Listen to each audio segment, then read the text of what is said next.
Welcome into the Paul Kuharsky podcast. Excited to talk to you about the Tennessee Titans, part of the 440 Sports Network, brought to you by Zen Sports and Jaspers. Let's get right to it. I'm going to talk about Will Levis's energy and just how contagious and healthy that is for the Titans. Dylan Raiden's false starts and his ability to deal with some criticism, big fines around the league that are getting a little bit ridiculous, and Ammani Hooker's role in that. And a visit from the wonderful and very Christmas spirited Positive PK. Let's get right into it. Will Levis stormed off the field, pumping his arms. You could see his veins, his eye black, whatever shape he puts on his face was smeared all over there. And he was fired up after he led the Titans to their second touchdown in 4.5 minutes on Monday night in Miami that put the Titans ahead. The defense managed to hold, but we saw the energy of a guy who brings it to the Titans in a different way than his predecessors did. We saw Ryan Tannehill get fired up, but his personality was more low-key than Levis's is. Now, you need your quarterback to be measured and level at the appropriate times. But when the time comes for the fire, bring the fire. I want it. And it's been great. As Mike Herndon pointed out on his Twitter feed Monday night, there was cause to doubt the ingredients in the Titans locker room post Taylor Lewan, post A.J. Brown. We're talking offense in particular here. And Mike said he's no longer worried about the juice side of things, seeing that from Levis. And I absolutely agree. High energy from a quarterback is absolutely contagious. And while you're having it from a left tackle or a wide receiver is nice, it's exponentially more valuable coming from a quarterback. And the Titans have that from Will Levis. We've talked about his arm and his quick release, the decision-making getting better, the accuracy being an issue, but not leading to interceptions so far. But the quarterback personality is a key ingredient, and he has it. Now, you don't absolutely have to have what we're talking about here. Joe Montana didn't, but Joe Montana's bar was so high in other areas that being a more low-key guy served him just fine, But if I'm setting, the meter in all these different departments, going over here, if you're watching me over here, this one, accuracy you want high, decision-making you want high, mobility you can take middle, blah, blah, blah, blah, blah. I want that fire one high so long as it's measured. And his has been measured. Here's Will Levis on being that kind of fired up guy. I haven't taken pre-workout in a while, probably since college max day in the weight room. But no, just juice, just from the inside. But no, they do a great job with that. Kyle's great, and I'm proud to have received the award. How much do you think that juice is a carryover quality that's healthy for the team? Especially, we saw it most vividly when you came off the sideline after the second touchdown.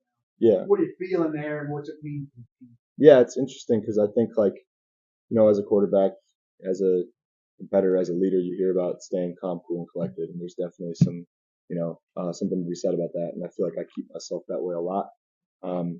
But when there is those times that you are able to, show your emotions, and this is an emotional game, and you can't have it bottled up all the time. Just be yourself out there and show those emotions and wear your heart on your sleeve sometimes. And just sometimes that's just can bring other guys up with you. So it's just knowing when to use it and being authentic with it. It's contagious up and down the roster, right? The Titans, when he had that display coming off the field, still had to stop the Dolphins after Levis led them to the second late touchdown in Miami that put them ahead 28-27. There's still 1:45 left. The Dolphins didn't have any timeouts, but they just needed a field goal. That's doable by all means. But I think that group, the defensive group, had played really well, and they see Levis come off the field having done his part, the offense having done their part, and he's full of electricity, and that helps power them, and the guys on the other side of the ball, it's not just the offense that feeds off the quarterback, right? It's everybody, the crowd, the defense, the special teams, hell, the ball boys, right? Here's Harold Landry on the effect of that. Oh, for sure. I didn't even know that was him being able to do that. How he's been motivating us, and just the energy that he brings to the sideline and to the field is it's been amazing. And I think it's definitely the whole team is feeding off of it. So there's some discovery still there, right? The whole team is feeding off of that. And he said, I didn't even know he had that. Here's another piece I wrote off of the game. If you want draft position over a win like that, here's a team discovering things about its quarterback. Here's a pass rusher who's coming back into his own, having, mostly recovered now, it seems, from the ACL repair from last year. And he's learning things about the new quarterback that's going to be the leader of this team. You're underestimating the value of stuff like that if you rather they lose that game and get better draft position as a result of having lost that game. There's a ton of value in that. And Levis's personality is a winning personality. I think the accuracy gets there. I think the decision-making gets there. It's not going to be the best in the league, but his moxie and energy is going to be a part of the formula that makes him a formidable quarterback, I think, and there's no cause not to be excited about him. That first time to go drive down and lead your team to a last-minute win is a big deal on the resume, and I think it's cool for Titans fans to have had that on Monday Night Football for the nation to see and get its taste of what you've got, since you've been kind of, a laughing stock in terms of how you've played this season.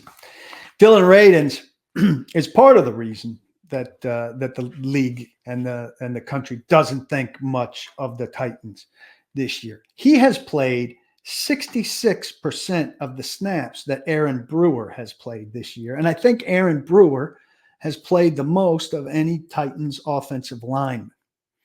So with those 66% of Aaron Brewer's snaps, Dylan Raiden, according to the football database, is the third most penalized player in the NFL with 10 penalties, and 8 false starts are the most in the NFL.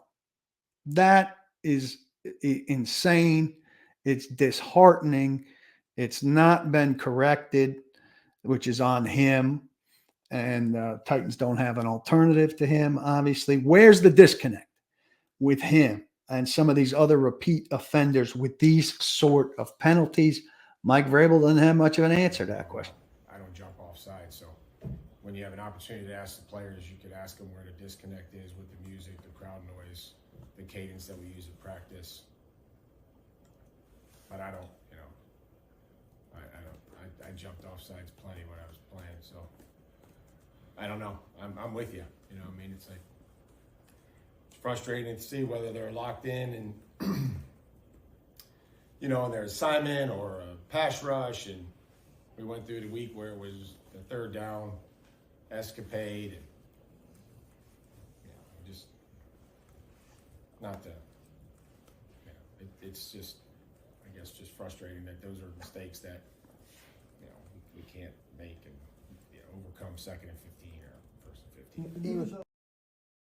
So after Raiden's had a second penalty in this game, I tweeted something paraphrasing like, as you're rating the Titans' slew of draft failures over the last 7 years, don't underrate Dylan Raiden. And sometime not too long after the game, before I was in bed, so he could have been on the bus or on the plane, he commented on that tweet. And he's pretty active on Twitter. He's liked stuff before, some of it negative stuff about the team. He said, "Oh, Paul, you've gone and hurt my feelings," or something like that. I'm paraphrasing all of this. And I responded to him. I said, "Great win. Safe travels. can we get a game without a false start? And he responded with a GIF of somebody saluting back at me, and I saluted a hat tip back at him. Seemed like a very reasonable adult conversation. Of course, several fans jumped in defending Dylan Raiden as if he was Joe Thomas, and looking for it to be a fight. It was not a fight. It was a very reasonable exchange for the medium, which is pretty unusual. But I thought it was a very cool and normal conversation. It wasn't personal. Look, Dylan Raiden has come up far, far short of expectations. He was drafted to fix the mistake that was made by drafting Isaiah Wilson. And he's been another mistake, not on the level of Isaiah Wilson, but he's never taken hold of the right tackle spot. They drafted Nicholas Petit-Frere after him. So he was drafted to fix the Wilson mistake. Nicholas Petit-Frere was drafted to replace the Raiden's mistake. He's really a guard. At any rate, I sought him out in the locker room on Wednesday to have a conversation about this whole thing. And here's the short and very reasonable conversation I thought that we had about me saying something negative about him on Twitter, his reaction to it, and how fans reacted to that. Said something negative about you on Twitter, and you kind of handled it like a normal person, and a lot of people jumped in and felt like they needed to be involved. I mean, it's the name of the game. We're in the entertainment industry. You're doing your job. I'm trying to do mine the best of my ability, and if a mean thing said about you, of course you'd be like, oh, you hurt my feelings, stuff like that. I mean, you just, like I said, back to the beginning, it's the name of the game. It's the entertainment industry. Fans are going to have something to say. You're doing your job. Of course you have something to say. And of course I'm trying to do my best, so I'm going to defend myself at the same time. So, I mean, it is what it is. It's not what it's not. I'm not making a big deal out of it at all. So do you feel like you and I come out of that fine? For sure. Yeah. Like I said, you're just trying to do your job. And what do you think when you see like the other people jumping in to try to defend you or make me out to be? It's whatever they want it to be. The fans, obviously, or any reporters, whatever they want to do. It's part of, like I said, the business that we're in. People are trying to get arousal, get drama, whatever it may be, and it's part of the entertainment aspect of it. And if people want to play into that, then it's free country, more power to them. So the reason I was on you, obviously, is the false starts. 100%. What's going on with the false starts? It was a loud environment. They did a really good job at the beginning of the game, kind of in the middle of the cadence. It's hard to hear in and out, especially we're backed up a lot. And it was just hard to hear the cadence and stuff like that. And we got to the end of the cadence, tried to kill it, move it to a different play, re-ID it, stuff like that. And I mean, things like that happened. And then the other one, I think it was like a 2-minute situation, just trying to get a jump on the ball. And I moved a little bit early before Bruce snapped it. And so, it was just a thing that I need to clean up and touch up. I'm not too worried about it because, like I said, it's not a complete mental error or bust. It's just one of those things where you just got to hone it in a little bit. And obviously I know I need to be better in that area, and I got to be better for the team for that. It's not just that game.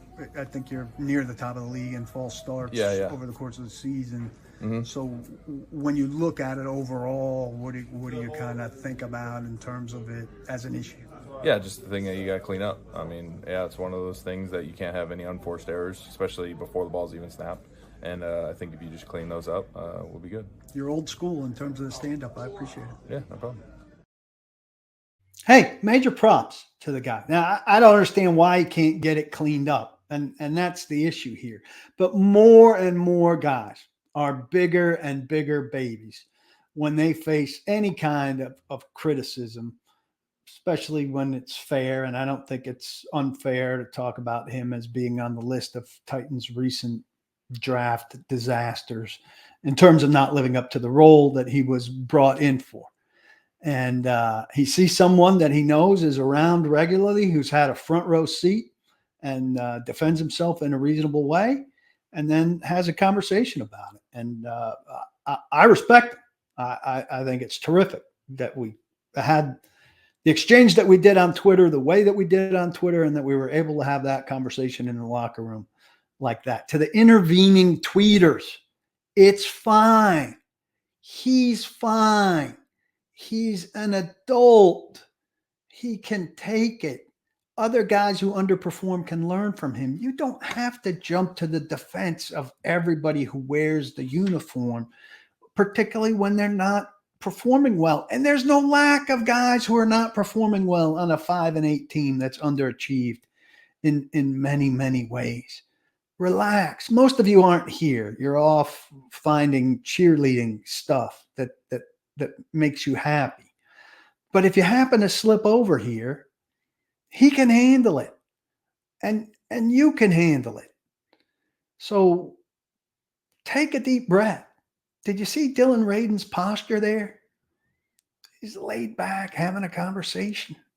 It's a conversation about job performance, which is part of what you get when you're a second-round draft pick in the NFL. It's okay. If he can handle it, you sure as fuck can handle it. Zen Sports is my primary sponsor here at the Paul Kuharsky podcast. You see their logo up over my shoulder there. If you join, you got to go get their app, the Zen Sports app, and you got to sign up using TN Paul. That's my code. Now, at Zen Sports, the deal that they have is terrific. You get a $1,000 no danger first wager. So make any bet with up to plus 500 odds and up to $1,000. If you blow it, you get the money back within 24 hours. If you hit it, look at you. You've bankrolled yourself for some time to be able to make kind of whatever bets you want. It's a fantastic way to kind of fund your account. I did this back when betting was first legalized. I hit on a Georgetown Creighton basketball tournament game, and I may still be making small bets off of the winnings from that. So I think this is the best match you're going to find. Zen Sports, $1,000 no danger first wager. Zen Sports is only in Tennessee. Use the code TNPaul, and if you're not a member of my site, they will give you 1 year of a free membership to paulkuharsky.com, which is a ridiculously good deal. This podcast that they are kind enough to sponsor is the front door to the website. And I'll tell you a little bit about more about that in a second. If you have a gambling problem, please call 1-800-889-9789. Terms and conditions apply. Must be 21 and over in Tennessee to bet. Frank Wycheck passed away on Saturday. I was very, very sad, obviously, to report the news. I hope you'll come to paulkuharsky.com to read the obituary that I wrote. That I went back into my old clips and found things that Eddie George and Steve McNair had said about him during the peak of his career.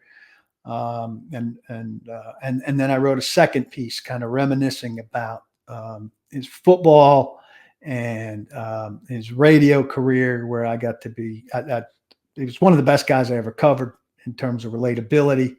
And then he was fantastic when he was at his best on the radio, and I got to be friends with him there. He really helped launch me as a radio personality. And while it's a hard guy to stay in touch with, I did try. He was planning for a while to come to Alumni Day against the Falcons earlier this season, which would have been absolutely terrific. But as was the case with Frank, oftentimes I was pressing him. Hey, I got to write something before you come. We got to do a podcast before you come. This is going to be a big deal. And I said, hey, buddy, something came up. I've got a conflict. I'm not going to make it.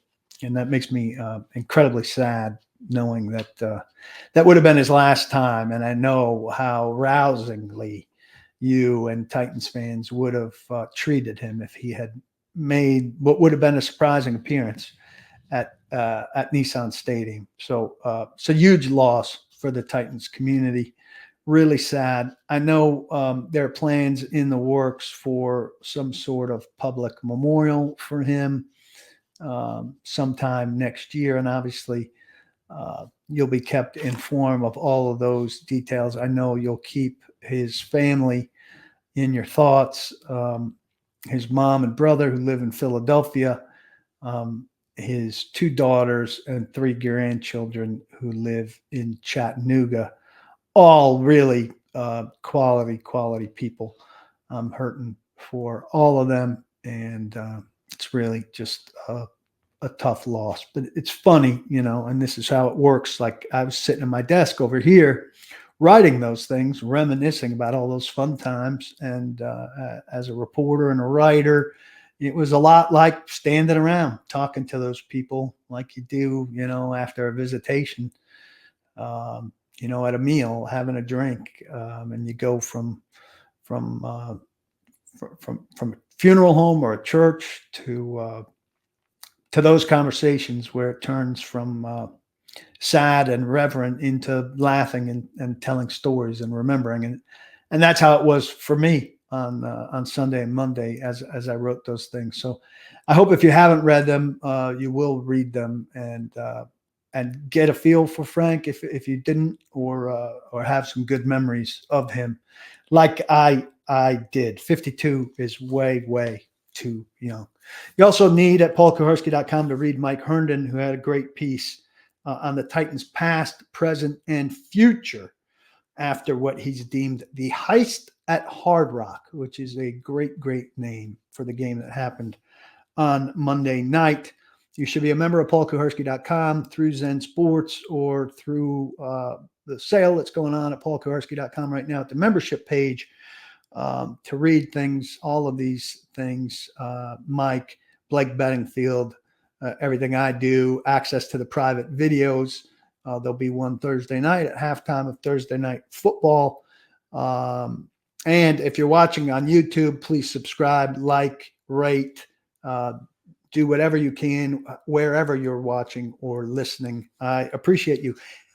Fines around the league have been relatively ridiculous and well documented for things that have not been flagged on the field this season. And that's the case for Ammani Hooker. Ammani Hooker got fined $13,659. I know everybody thinks these numbers are crazy, but they're preset on some formula by the collective bargaining agreement. He was fined for unnecessary roughness in the third quarter of the Colts, but it was not unnecessary roughness. It was actually unsportsmanlike conduct. And it was from a celebration that he participated in with Arden Key after he returned the 2-point conversion that he intercepted and brought it back for 2 points. So he and Arden Key did some kind of celebration that involved their hands crossing their faces. Let me share first what he said about it. Just handshake with Arden Key. It looks bad, but basically I have a tape through my thumb. I dislocated my thumb a couple weeks ago, or about a month ago actually. But yeah, it was just did this action, but I had my thumb taped, so I couldn't close my hand. So it was it looked bad, like a throat slash. But they got me on the video doing it, but I should be able to appeal it. 13K is steep. If they stuck to that? Yeah, if they stuck to that, I mean, that's steep for anybody, for sure. You think they're a little out of hand with how aggressively they're finding guys this season? I think as far as what I've been seeing around the league, yeah, it's been a little, because a lot of the stuff I've been seeing are just like football move fines. You know what I mean? Like guys just making a play, protecting themselves, and they're getting fined for it. What'd you think when you got that letter? I was wondering when it happened. I'm not really a throat slashing kind of guy after I make a play, so I was curious about when it happened, and they sent me a video, and I was like, all right, well, it's an honest mistake, but we'll see how the appeal process. Have you been fined before and appealed and had success? Yep. I've had I think for like equipment, like my socks were below my knees, and they fined me about like $8K for that. Appealed it, and they took it off. They took it off. So you're optimistic? Yeah, they're pretty lenient. If you have good evidence and it's true, then a lot of the times they do give you benefit of the doubt. I hear the process is pretty slow. Yeah, it happened last week, and we haven't had a meeting yet, so hopefully it happens sometime pretty soon. All right, so there's some news for starters. I believe he said he dislocated his thumb a month ago. So mark that down as something I'm pretty sure that we did not know. So he dislocated his thumb a month ago, and so his hand was taped in a way that it was more open than he wanted it, and he wanted his hand to be closed for the celebration. He was fined for a gesture that looked like a throat slash. Well, he wanted his hand closed to make this gesture, which was not a throat slash. His hand was more open than he wanted. It looked like a throat slash. These fines are especially heavy this year, And we learn about the fines, but we don't learn about the appeal results when a good share of the fines are reduced or rescinded. So it winds up the players look bad because the bad news comes out, but the good news, the takeaway of the fine or the reduction of the fine doesn't come out. I've been talking to Aziz Al-Shair about a fine, a $14,000 fine almost from week 1 for unnecessary roughness against Derek Carr. And he's not gotten a verdict yet on his appeal. This is a week 1 fine that he's waiting on a verdict from. So these appeals can be very slow. Hooker's obviously appealed. He hasn't had his meeting yet. Sounds like there was zero intent here. And that's what it should be judged by, right? So shouldn't they investigate that first? Like, wouldn't it make more sense if they called Hooker or Hooker's agent and said, hey, what we're seeing here looks like a throat slash. We want to talk to him before we levy this fine. And he said, oh, my hand's taped in a certain way because I had a dislocated thumb a month ago. Arden and I designed this celebration where we did X.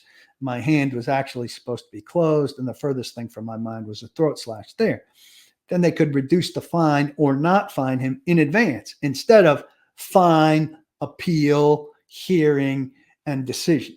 Seems kind of backwards to me, but I'd like them to operate with common sense, and we know how unlikely that is. Jasper's is also a sponsor of my podcast. Jasper's is a terrific, versatile restaurant and bar on West End Avenue between Midtown and downtown in Nashville, Tennessee. The best thing at the very beginning of Jasper's is that you park for free in a part of town where it's impossible to park for free. The part of town where it's impossible to park for free is virtually every part of town. But so you go to Jasper's, you park for free, you go in, you order a nice cold cocktail or a beer. You can order your meal for a business lunch, for a date night, for a family night. If you want to, then you could go play a bunch of free games, skee ball, air hockey, pop a shot, whatever. It's terrific. Also free. If that's not your cup of tea, kick back, have a drink, order from the menu. I'm a big fan of the bolognese or the Cuban sandwich. The food's great. The service is great. The location is great.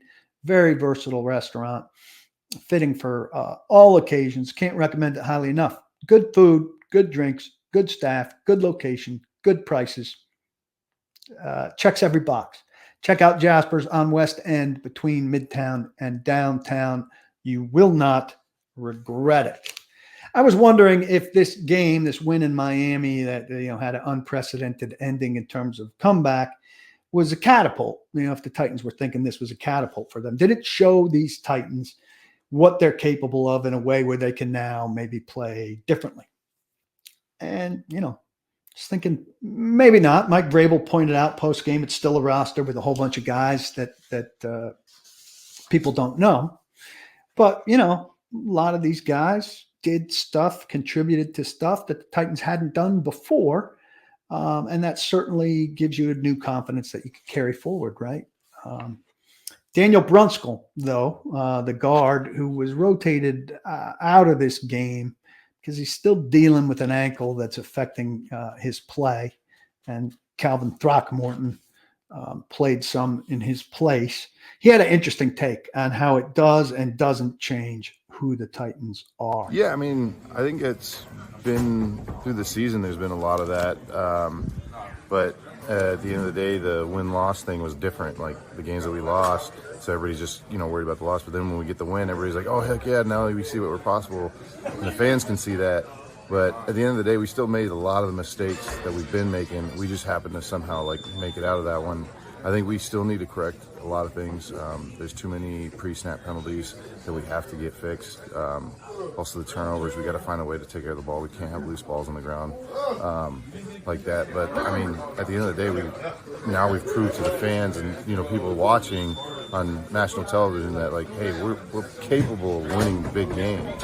And we have that ability. We've had that ability all season, but we still have to clean up a lot of things. And we got to find a way to, if we can fix those things, we're going to have less games where we're beating ourselves. So they prove themselves capable, but they're still not so great, is what he said, basically. Realistic, right? No rave review from Daniel Brunskill. Healthy, grounded, smart, probably very much what Mike Vrabel has told them behind the scenes. I would imagine. I'm sure that's echoing Vrabel, who's not going to let them get too high off the final 4 minutes and 30 seconds when there was so much disastrous stuff to that game before the big ending. So now I'm going to give you a pre-Christmas treat, something I recorded earlier. That's a terrific ending to this podcast. So this is where I surprise the people. The people think that I would only go overboard with Titans positivity when things are very negative for the Titans. But that's not the case. The Titans are coming off their best moment of the year, this improbable comeback win in Miami. It was a glorious moment for them nationally. Will Levis leading 2 touchdown drives in the last 4.5 minutes. Titans first team this century to come back from 14 down in the final 3 minutes of regulation to win in regulation. And so where do I turn? What do I think of? I think of my alter ego, Positive PK. I get him on the line. We rig this up. You can't see him, but here's that magical voice. Well, it is great to talk to you. No, it's not, but it's great to talk to the people because Positive PK is always here for the people. And it's great to talk to the Grinch that stole football in Nashville and in the state of Tennessee. Mr. Negative, you've probably been out all day putting coal in little kids' stockings and ruining their Christmases while I have been in soup kitchens all day, feeding the homeless, greeting my fellow man in the streets. So happy with this incredible comeback Titans win, which is going to propel us, and I do say us, into the playoffs. How are the homeless, Positive PK? Are they well fed today thanks to your efforts? Well, they're staying positive thanks to me and thanks to the help of a lot of positive people out here in the community. I noticed you weren't out there feeding the homeless because you're Mr. Negative. I was not, in fact, feeding the homeless today. I took the day off. I've got 5 points here that I want to cover with the most optimistic Titans person on the globe, in the galaxy, Let her rip. Can't wait. Let her rip. Treylon Burks' problem is apparent. He is just not a very good football player. We saw DeAndre Hopkins make a play on a similar ball with 2 defenders, glorious catch. Will Levis delivers a similar ball to Treylon Burks. It bounces off his chest like he was throwing it to a wall. Is it time to just concede that Treylon Burks is another Titans first-round bust? Are you crazy? What are you talking about? Treylon Burks is the next Jerry Rice. I said that when he got drafted. He's only going to learn from guys like DeAndre Hopkins how to adjust. You ever play night football there, smart Alec? No. He lost the ball in the lights, okay? It could have been a little bit better throw from Will Levis, but still very positive on him, on his future, and I'm sure we'll talk about him. Do not give up on Treylon Burks. This guy is going to be 10 times better than A.J. Brown. He's going to be 10 times better than any receiver this organization has ever had. I'm more positive about Treylon Burks than I've been about any player since Isaiah Wilson with the Tennessee Titans. You don't know what you're talking about, as usual. Man, that is quite a review. And we know that Isaiah Wilson has gone on to incredible things. It looks like the changing of the running back is underway. You know, Derrick Henry against Indianapolis didn't finish because he was getting checked for a concussion, but Tyjae Spears took over capably there, and he was the number 2 guy behind Hopkins for Levis in this game. Are we about to see the last 4 games for Derrick Henry as the Titans' leading man? Absolutely not. Where are you getting your information from? Listen, Amy Adams-Strunk loves Derrick Henry just like we all do. He's going to sign a multi-year contract extension. Don't ask me how I know. I just know. And not only that, next year, Derrick Henry is going to become the first player in NFL history to rush for 2,500 yards. Derrick Henry's got so much gas left in the tank, unlike present company excluded here. He is going to be He's going to break Emmitt Smith's all-time rushing record as a Tennessee Titan. He's going to play at least another 8 years. What are you talking about? This is his last 4 games. I have never been more positive about Derrick Henry. The way he's running, the way he's handling himself, it is going to be the greatest 1-2 punch in the history of the NFL. Derrick Henry, 2,500 yards next year. Tajay Spears, 1,500 yards next year. Write it down. Remember where you heard it there, Mr. Negative. Will they throw it all with all those rushing yards? They won't need to, but if they do, they've got Will Levis, who's about to become the greatest quarterback of all time. This offense is going to sing next year. Watch, you mark my words. And Treylon Burks, 80 catches. DeAndre Hopkins, 180 catches next year. If you haven't met him, this is Positive PK, my alter ego. He's got. Hey, everybody, stay positive. I think the accent's a little thick, but some people think he sounds like me. He likes to remain anonymous. He's very low key, but he's taken time out of feeding the homeless to visit with us. A great game Monday night, but big picture, what's worse this season? The propensity to give up the big X plays downfield or the inability of the pass rush to touch the quarterback? Touching the quarterback, what did Harold Landry do on the final play for the Dolphins? He got in there and got a sack. This front seven is elite. Elite. Look what they did to Tyreek Hill. Look what they did to Jalen Waddle. They knocked him around a little bit. Tua didn't know whether to poop or wind his watch once Tyreek Hill went down. This pass rush is elite. This front seven's elite. And wait till Jeffrey Simmons comes back. It's going to be even better. Again, you don't know what you're talking about. You're just being negative for the sake of being negative. That was a virtuoso performance by the defense Monday night. One game, yeah, that was good on Monday night. But where has it been all season is the question.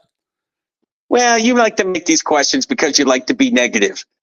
They have had the most consistent play of any defense all season. It's an elite secondary, an elite front seven. Jeffrey Simmons being out inspired this team Monday night to have their best performance of the season. And guess what? It's only going to get better, their sport. Only going to get better. Craig Aukerman's firing only a few years too late. Didn't you love to see Mike Vrabel jump to action after a coach failed to have his unit prepared, got 2 punts blocked, missed an extra point, and lost the game? Let me tell you something. Normally, I agree with everything that Mike Vrabel says and everything he does, unlike you, who feels the need to challenge him with every decision he makes. Was I all in on the Craig Aukerman firing? No, because he's a very positive guy, and I think he's done very positive things with special teams. I did not agree with it, but look how it turned out. Dude, we blocked a kick the other night. We blocked a field goal the other night. Okay, Garrett dropped a punt. All right, Garrett dropped the punt the other night. It happens. But look how the team responded. Look at his next punt return. He bobbled it, but he picked it up, and he got positive yards. That's positive. Yeah, he bobbled it, but it turned out okay. Very accepting. You could have gone to the Aukerman School of Coaching. All's well that ends well, Paul. You don't understand that because you're Mr. Negative. They're 5-8. They've got 4 games left. Even you, Positive PK, cannot tell me that they win out and that the Jags, the Colts, and the Texans all fall apart and that this team somehow ends up in the playoffs. It's not possible. Not only is it possible, I guarantee it, Negative, Mr. Negative.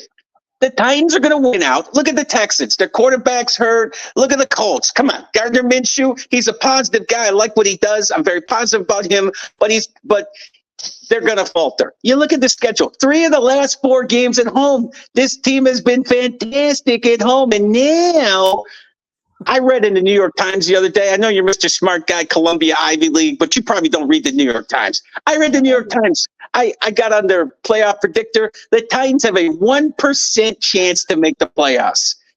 So you're telling me there's a chance they are going to make history. They're going to win out. All these other teams are going to foster.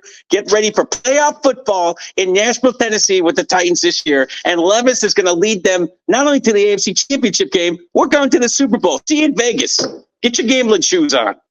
People say I'm negative. Who else is giving Positive PK this platform? 10 good minutes On PTI, they give 5 good minutes. I give 10 good minutes to positive PK. We're going to let him go here. So he's fed the homeless. Now he's going to go feed undernourished babies, do other things, pick up trash in dirty neighborhoods, all the charitable events that he can be involved in. That's where you'll find positive PK. We'll check in with him again before the season's over. Thanks so much for joining us. You're always an absolute delight. I don't know how you can find so much positivity around this team. Well, it's easy to find when you know where to find it. I'm making a list. I'm checking it twice there, Sport. And now, obviously, you're on the naughty list. I'm going to help out all the nice, positive people in town. See you in the playoffs there, Sport. Yeah, good luck with that. That's it for the Paul Kuharsky podcast. Be sure to check out Zen Sports and Jasper's. Don't block the box. And please, please be sure to lock your locks.